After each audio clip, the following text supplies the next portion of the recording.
long as we make the show. We can be the best or we can be the worst. So we can be the best like you ever heard. With the motor singing and the grandstands ringing, it's hard to put it all in words. But this is how we ride, this is how we do. Riding mud, sliding up higher in the groove.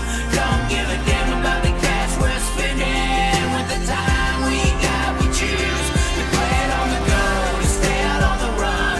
We all high, wild, and handsome. Ain't telling you what's right or wrong or what. Well, hello, ladies and gentlemen. Oh my God, this is the morning face here, ladies. He even got the pajamas on still. What did you say? I just got out of bed. Oh my God, ladies and gentlemen, we're turning the music down. Sean, what the hell? What? Everybody, I don't even have to ask Sean, what the hell just happened? We're sitting here having a coffee, recuperating from whatever the fuck that shit was last night, Sean. What the hell was that? I don't know. But we drank our sorrows away on that shit, and we're recovering from a mighty fine hangover thanks to lattes of the world. And then all of a sudden, our phones go off like a damn Christmas tree, and it's actually a present, Sean. Can you believe it? No, I can't. Ladies and gentlemen, what I'm about to show you is 100% real. And honestly, everyone involved in this situation could technically benefit from another one. We're going to talk about it on the other side. I can't believe what I'm seeing here today. Unbelievable. Have you been searching for that next level upgrade? Ready to invest into something that is in it for the long haul? Well, look no further than the composited innovations provided by Prime. These customly crafted pieces are handmade by former Jason Johnson Racing car chief and Prime owner-operator Clyde Cadet. Prime Composite Innovations is located centrally in Missouri and is looking to provide that big-time performance at a fraction of that big-time price. For additional information, visit prime-composites.com today to see what they have to offer, as well as their stable of current full-time drivers that trust Prime with their ride. For the future of innovations, with the properly composited type, you can depend, move forward, and rely on Prime. Ladies and gentlemen, I had to get my damn glasses on for this shit. I can't believe what I'm seeing. Here it is. The news that I think this is the closest thing to breaking the internet, is it not, Sean? It's close. For the sprint car world, for the racing world, it's pretty damn close. And here it is. It's not a lie. The All-Stars are back, Sean. Can you believe this? No. It was a well-kept secret. Yeah, I did not hear anything about this. This is breaking news. I wonder how many people it's actually breaking to. But the All-Stars are back. The All-Star Circuit of Champions. The original touring winged 410 sprint car series will return to racing in 2025, operated by Rich Farmer and streamed live on Flow. Now, we go to the article here. We had to pause the video there so that YouTube does not flag us. But we have the article here. It is insane to see. It's not a very long article. Get straight to the point. It says the All-Star Circuit of Champions is back. The Otis Winged Sprint Car Series will return to action in 2025 with a full schedule. See, when I first saw this, it's like, oh, they're going to bring back the All-Stars for maybe Ohio Speed Week, and that's it. It says with a full schedule as well, including, it says, Ohio Sprint Speed Week. Every lap of every All-Star Circuit of Champion race will be streamed live on Flow Racing, the official streaming partner. So you can tell already through all the labelings and everything that Flow is heavily involved in this. Geez, just as heavily involved as that part of my head was with the pillow. Look at that. I'm glad this is the side showing. But High Limit Racing, it says High Limit Racing acquired the All-Star Circuit of Champions at the conclusion of the 2023 racing season. While the series did not compete in 2024, High Limit Racing co-founders Brad Sweet and Kyle Larson have partnered with Fremont Speedway's promoter Rich Farmer to reinstate the regional series and continue Ohio Sprint Speed Week. This is a quote from Brad Sweet. It goes, "When we acquired the All-Stars, we had every intention of bringing the series back. We trusted that Rich will work with the Ohio Sprint Car ecosystem to build a schedule, not just for the season, but also for Ohio Sprint Speed Week that most benefits the drivers, teams, tracks, and the passionate Ohio region's sprint car fan base," which has felt shunned by High Limit in a way. That was the loudest fan base of all over this High Limit series period. As we saw it transitioning from All-Stars to High Limit, the most, vocal upset fan base was that Ohio sprint car fan base who felt left behind. I mean, this is a present under the damn tree if you can't see it. This is just unbelievable. I'm losing train of thought and words. It's just unreal. Farmer was the Fremont Speedway track promoter. It goes on to tell him, he says, "I'm grateful that Brad and Kyle have trusted me to bring back the Otis Winged Sprint Car Series and restore the All-Star Circuit of Champions. We're working diligently to build a competitive schedule and provide purses and a point fund that will attract a driver roster of future All-Star champions. Having the name All-Stars back in action means a lot to this area and to the fans." So this is insane. This is crazy. What is it going to be? Obviously, it seems like a lot of PA fans are reacting to this because All-Stars did have a decent amount to PA, but they also didn't. PA's kind of become self-sufficient.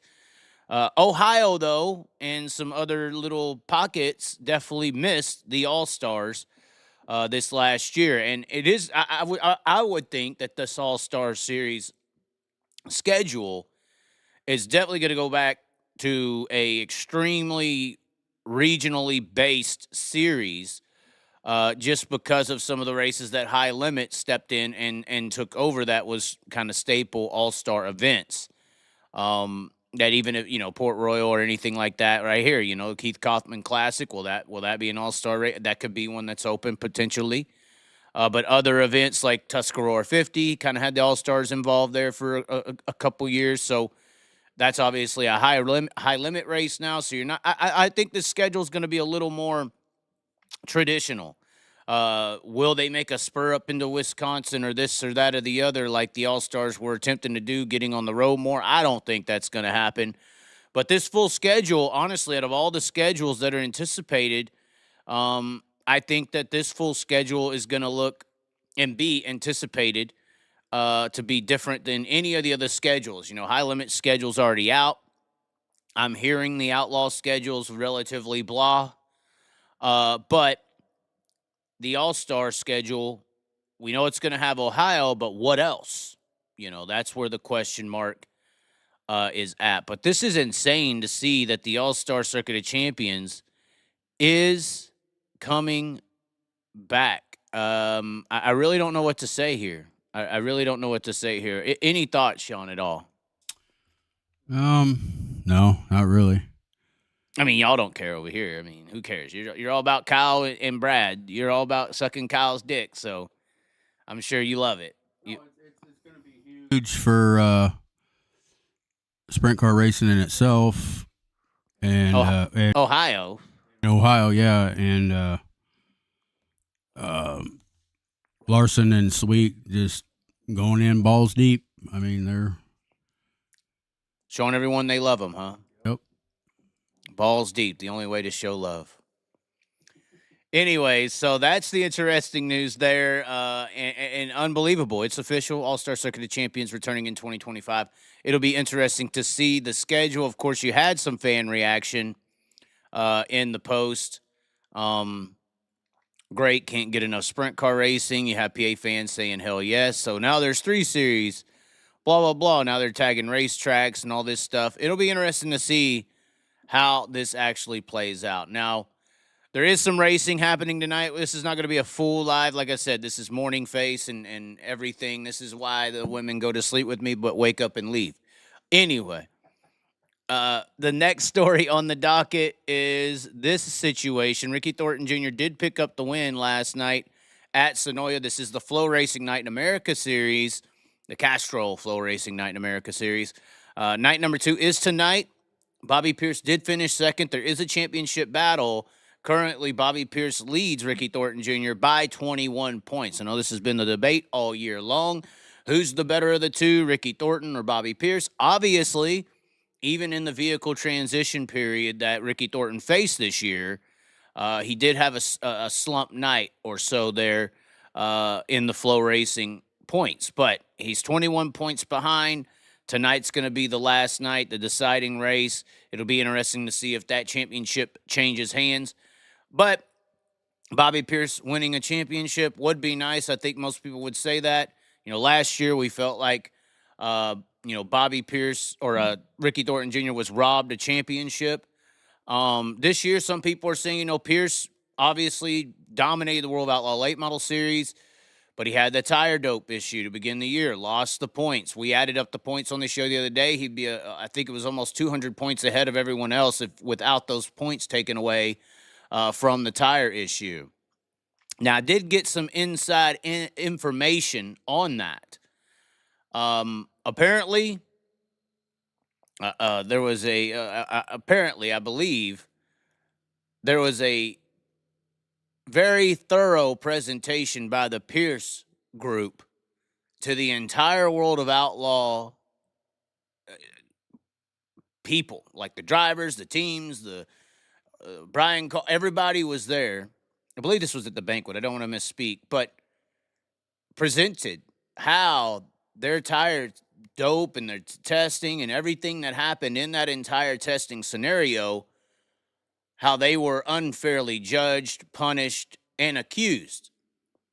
And from my understanding, even a bunch of fellow late model competitors who thought that Bobby Pierce had done something wrong, had doped the tire, and finally got caught, that after this presentation that apparently came with a booklet and examples and everything and almost a seance, apparently they believe that Bobby Pierce did not dope his tires to start the year. The ones who were heavily convinced that he was doing something flipped and switched. Now, I don't have that booklet with me right here. Hopefully I can get my hand on it one day. We'll give you a damn story time before you go to bed one night.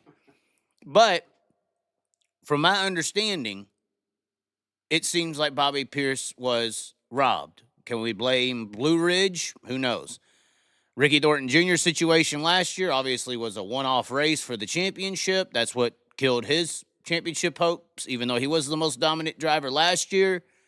This year, it's Bobby Pierce with the World Outlaw Late Model Series. No one has been more dominant than him, and obviously if you add on the World 100 and all these other things too, you could easily make the case that Bobby Pierce was the most dominant driver. Tonight, though, we do have Bobby Pierce's opportunity to at least collect one late model championship, and that would be here with Flow Racing Night in America. Some would say, oh, well, he's battling for the XR championship. Guys, do we really have to keep talking about XR? Do we? No. Do we have to keep talking about XR? No. Everybody got paid. Everybody's outstanding balance from the Yankee has been paid. Who knows about what's going on next? And sometimes when you get the checks in the mail, there's a letter in the mail, too, that says shut the fuck up, or you may not get paid in later instances, or it may be delayed a little longer. So there's a lot of things going on with the mail system right now. I don't know what kind of mail, I don't know. I mean, I don't know what I'm talking about letters of endearment. I'm just saying. But this championship with Flo would be a completely other situation. Because he would have had to go head up with Ricky Thornton Jr. to get it done, which has always been the issue in the late model world. You got the World Outlaws on one side, Lucas on the other. Who's the best? It's always this big, giant question mark. But tonight, Sonoya, I'll be watching it. it'll be interesting to see how that goes. Other situation to talk about. Kyle Busch going to the Chili Bowl. Is it newsworthy? Yes. It is newsworthy that Kyle Busch is going to the Chili Bowl. It's a big question mark on if Larson's going to be there. But Kyle Busch going to the Chili Bowl, it is worth mentioning for promotional values. I don't know how much I value the Chili Bowl as far as difficulty anymore, just because of how much variance car and vehicle quality is. He's going to be in a good vehicle, so he's going to have a good chance. I've said it for years upon years upon years. There's 350 or 400 cars, but there's only about 25 car driver combos that have a chance to win the race. And those 25 car driver combos usually end up being in the race and being one of those guys who wins it. And over recent memory, it's been about 10 or 15, 10 car driver combos that really realistically have the opportunity to win. Now, where is Kyle Busch going to finish? This is the problem, Sean. I'm going to pirouette off of this, and I didn't plan on bringing up Brendan Crouch. Oh, my God, here we go. Oh, no.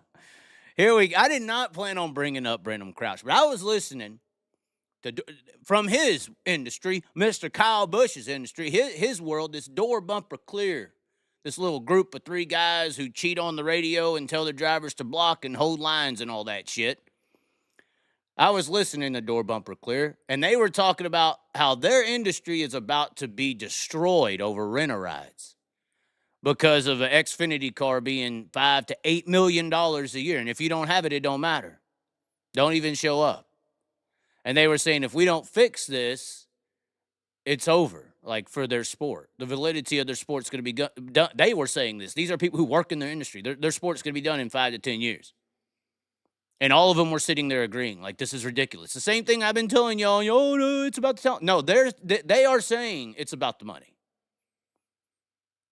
And then this Brendan Crouch situation happens with the CJB number 5. And he comes in there and rents the ride. And everybody else is okay with it. They don't understand what Door Bumper Clear is talking about, right? They're okay with our sport being about money and not talent. That's why it's hard to call it a sport. I don't know if it's a show or what, but you know, it don't matter how much money the broke white boy from the trailer park or the ghetto boy from the hood has if he could score touchdowns.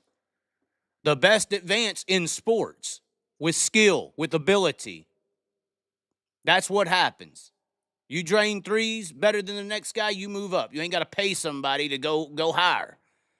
You know, it's just ridiculous. That's why I don't know if I could call this shit a sport, really. But in the same light as that, Door Bumper Clear did follow up with something that is very true. And I'm going to make 2 points here, and it is going to pirouette to Kyle Busch and this midget. The one point they made was Casey Boat, which is Chad Boat's wife, I believe. Chad Boat, CB Industries, all that, the same person. This is the same connection.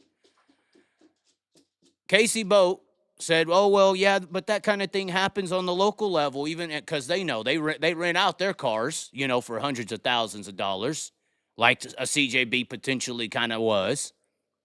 And the guy on Door Bumper Clear actually responded with some intelligence, and it actually is kind of what I've said in a way, but it still frustrates me. We have this scenario. The guy on Door Bumper Clear responded and said, no, here's the difference. You know, on a local level or regional level, a guy, you know, starting a small business and earning enough money for a couple $100,000 to put his kid or somebody, or say a guy can earn, you know, saying that's obtainable. That's an obtainable somehow, some way you can work and earn that. But when you get into what they're dealing with $5 to $8 million to be in an Xfinity or a truck, you can't go and earn that. You're dealing with generational wealth people at that point. To try to find people who are 16 with that amount of money to expend on a potential career. You know. So you do have that element where it's right there, you know. a couple $100,000 is obtainable if you're really smart and really lucky and extremely entrepreneurial. And you go out there and you earn enough money and your kid, maybe you got older in life and you want to give your kid a shot. That's obtainable. But here's the big kicker to our situation here in dirt track racing. And like I said, there's 20, and this is where it comes back to Kyle Busch and Brenham Crouch. Both of these guys, well, Brenham Crouch is in the car because of money, but both of these guys are getting into midgets and sprint cars, okay? Now, at the Chili Bowl, there's about 25 driver car combos that are capable of winning. Now, when you say capable of winning, that means you are elite. I put dirt guys above F1 guys and NASCAR guys. I know that sounds crazy for you big fans out there, but there's a reason for that. And there's a reason us in dirt can sustain Brenham Crouches and sustain these other guys. Because you ain't driving a damn carbon fiber molded bodied, wide tired, low nerfed horsepower cup car around the track set up better or worse than somebody else. You ain't out here riding around waiting for your mommy in the pits to come and change your tires or your daddy on your spotter stand telling you where everybody's at. What I'm saying is, in a sprint car and in a midget, you got to drive this motherfucker. And if you can't drive these cars will expose you. We're talking about a winged sprint car, Brenham Crouch, people who are mad about this. If Brenham Crouch is going to be good, then that car will show him he's going to be good. If he's going to suck, then he's going to suck. That car will show him that he can't handle it. We're talking about a 900 horsepower, fire-breathing beast of a machine on a dirt track on the fence at 130, 140 mile an hour, tossing it up and getting the fuck down. We ain't talking about a 400-lap ride-around parade show. Ain't much difference between Jake Paul and Tyson and a NASCAR race. We just saw that at Martinsville, right? Basically the same fucking thing. Because y'all don't have to fucking drive them cars. You're out there riding in them. So that's my response to the Brenham Crouch situation and all these kids who want to come and rent these 900 horsepower beasts.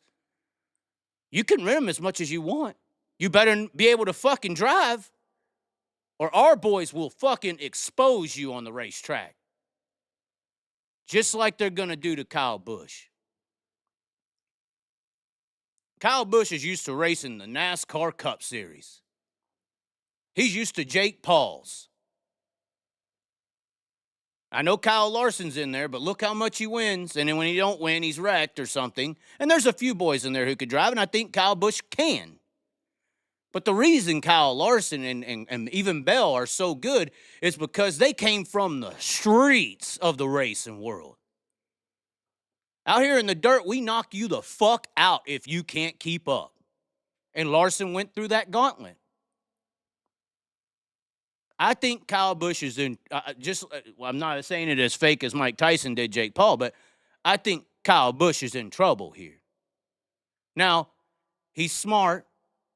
He's a good driver. I think Kyle Busch is one of the greatest talented asphalt drivers. When I say asphalt drivers, I mean somebody who came up all the way through asphalt into his professional NASCAR Cup career. I think he's potentially the greatest asphalt driver we've ever seen. And he's trying to come over here into the dirt world. I'm just saying, you're used to some farm-raised fish over there when you race asphalt. Over here, we got sharks. We got sharks that'll eat you alive. It's just that simple. So, it's going to be a good show. I honestly wish Kyle Busch the best. There's more validity in Kyle Busch being in this midget than it is Brenham Crouch in the CJB car. But we're protected in dirt racing. We don't have to worry, technically, about Brenham Crouches. Yeah, there'll be another kid come up and rent a ride, and he'll look fucking good. Or David Gravel, who brought motors to a team. Is that not the same as renting a ride? He brought motors to his startup operations with people. But if David Gravel wasn't any good, he'd be another guy we forgot about. He'd just be somebody else. Brenham Crouch could come up here and rent rides, but we'll see if he's good or not. But that fucking 900 horsepower fire-breathing beast will show us if he is or isn't. And our sharks out here will eat him alive if he ain't. Now, you are getting into the midget division, Kyle, which is probably the softest division in dirt track racing. You know, I'd put it right there around hobby stocks as far as competition level, in my opinion. Now, there's some drivers in there who are really good, but, I mean, IMCA stock cars and modifieds have like hundreds of guys who are really good in very competitive vehicles. So I can't put y'all above modifieds and stock cars. I mean, they got like 600 of them, you know, and it ain't just like 40 cars with all the money. You know, like y'all have. There's like maybe going to be 40 cars in that entire building with premium equipment with the best of the best. That's it. And this is how I judge the level of what a midget is. The most competitive vehicles with the most competition. There's not a lot in midgets. There's not a lot. Chili Bowl is the one asterisk event where you'll have the talent roll into the building. And that's why you see a lot of the regular midget drivers fold. And a few of the good ones sustain. But a lot of the regular midget yearly drivers fold when it comes to the Chili Bowl because the real drivers show up into the building. Kyle Busch is a real driver, but I just think he's in trouble. This is not the country club on the dirt. It's not the country club with all your friends. This is the dirt. And that's a midget. It's still a very difficult race car. That car will expose you if you can't drive. Or it'll expose you if you ain't ready for it. It's just a hard vehicle. I'm looking forward to it. What do you think, Sean? This is just how I feel about both situations, and I think they do correlate. Oh, I like the Chili Bowl event. Yeah, you get the best of the best there, and I think Busch is going to struggle. Honestly. Well, it's just too much, Sean. Even if they – and do you understand my analogy of saying a midget is below a stock car and a modified? Like – oh, yeah. I mean, it is, right? There's only how many – seriously, 40 is actually giving it a stretch, right? 40 is a stretch, right? Yeah, a big stretch. There's maybe 40 good cars, and Kyle Busch is going to have an extreme advantage. Say there's only 40 good cars and there's 350 entries. He's going to have an equipment advantage over – 300 cars, potentially. Would you not say that? Yeah. If you can't drive, I mean, that equipment means nothing. Well, right. And that's the one good thing about the Chili Bowl. It's such a small track. Sometimes the equipment doesn't matter as much. But when you get to that A main, Sean, you get to that A main, you're trying to win it. That equipment's everything. Right. So, I mean, and that's what I mean by there's only 25 car driver combos that can actually win that race. Because you got to have a bad son of a bitch motor, a bad setup guy, bad to the bone, everything to roll around that track for 45 or for 55 laps straight. And to get into that show is just as tough. Well, I think he's going out west to get a little seat time before the Chili Bowl. So, yeah, I think Merced, he's going to Bakersfield, and we're going to be watching those, and Ventura. We're going to be watching those. Those will be on Flow. Going to be interesting. I believe Kyle Larson's going to be at those as well, at those events. I believe Kyle's going to be at those events. So we're going to have a good little, I think it's 3 race string here coming up on Thanksgiving week. I do believe that is. 1400 HP says, what if Kyle Busch wins? You going to eat crow? Bro, I ain't got to worry about Kyle Busch winning. What are you talking about? What are you talking about? Kyle Busch winning? Are you serious, Sean? Are you hearing what these people are saying? I mean, what have you been watching? 1400. Yeah, I don't know. Kamala had a better chance of winning the presidency than Kyle Busch does of winning the Chili Bowl. Here's the 3 events. Larson is going to be there, it looks like. Larson adds 3 USAC midget events. These are the same, I believe, as Kyle Busch. Let's see here. Where is the dates? Yes, these are the dates. So it starts Merced, November 23rd. That'll be a pretty good one. Merced, November 23rd. Bakersfield, November 26th. And then Turkey Night Grand Prix, November 30th. And I do believe that's the same dates as Kyle Busch running that, running the midget as well. Oh, shit, we had the video on the screen for a second. But yeah, there's nothing to worry about with Kyle Busch winning the Chili Bowl. That's just not going to happen.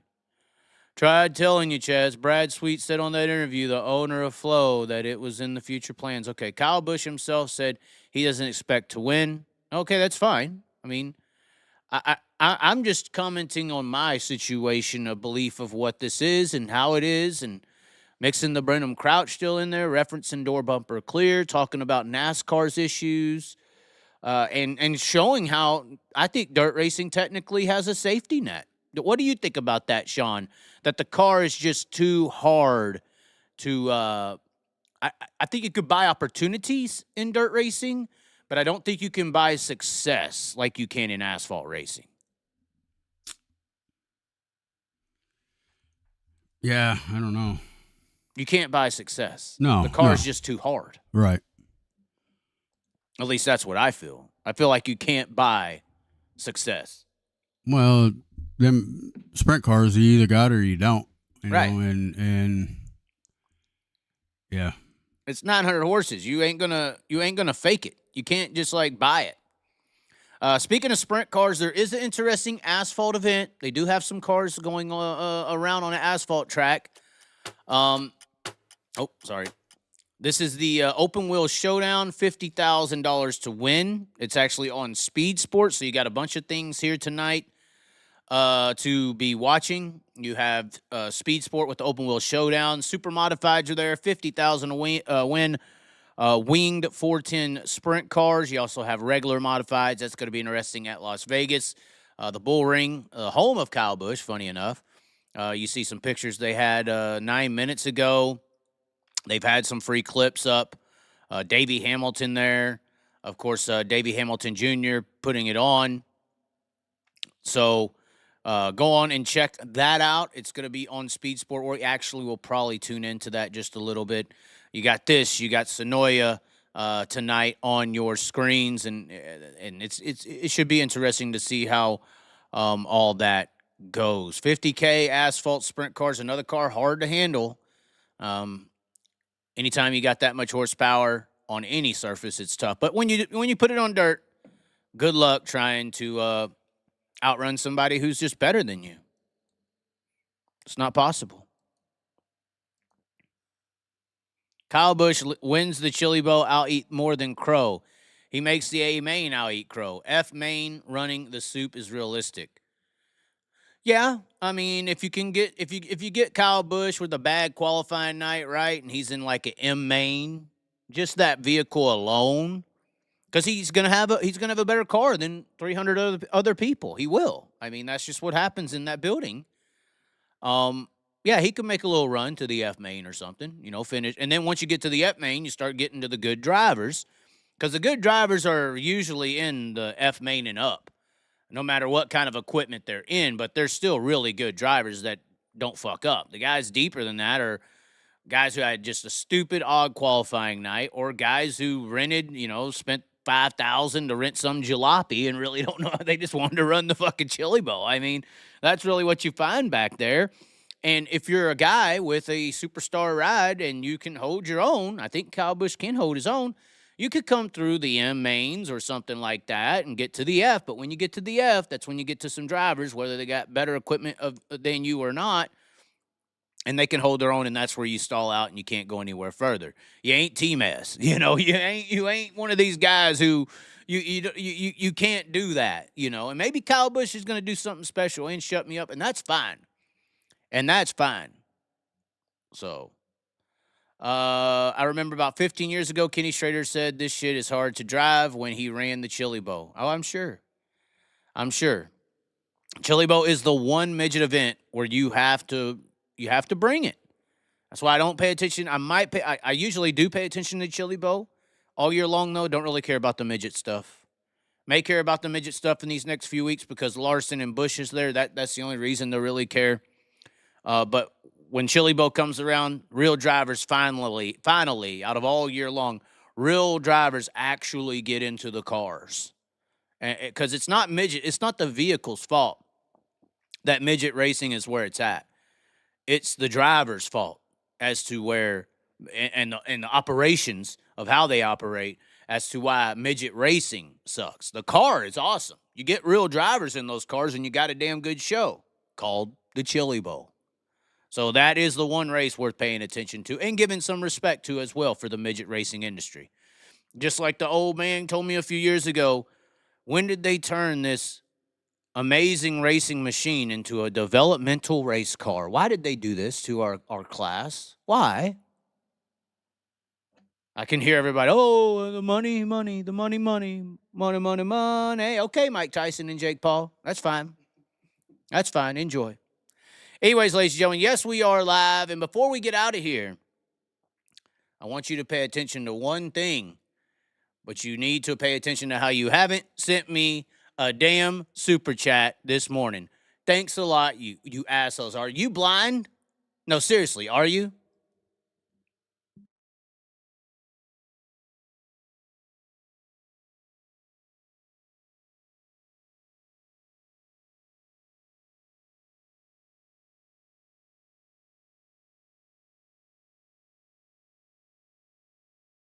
Oh, now we can't even talk. Are we blind? Are we anything? Torpedoes coming?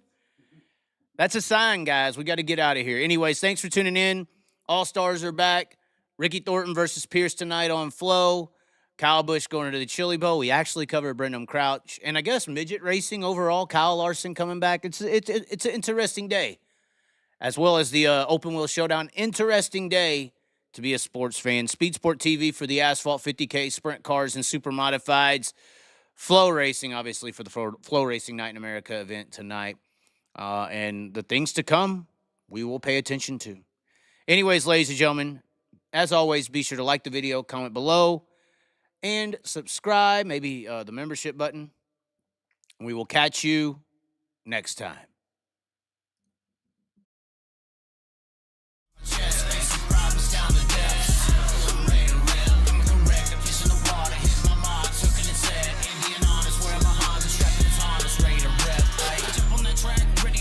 Ready to rip, ready to reach. Place my bets, hey, you never know when playing on hopes what you could achieve. Making the goal, peace with the soul, don't matter the bottle with what you believe. Cause if I'm taking it all in, the calling is harder with nothing that's harder than free. Not giving up, no, don't trip, gotta go. Take a slip, make a pass, a little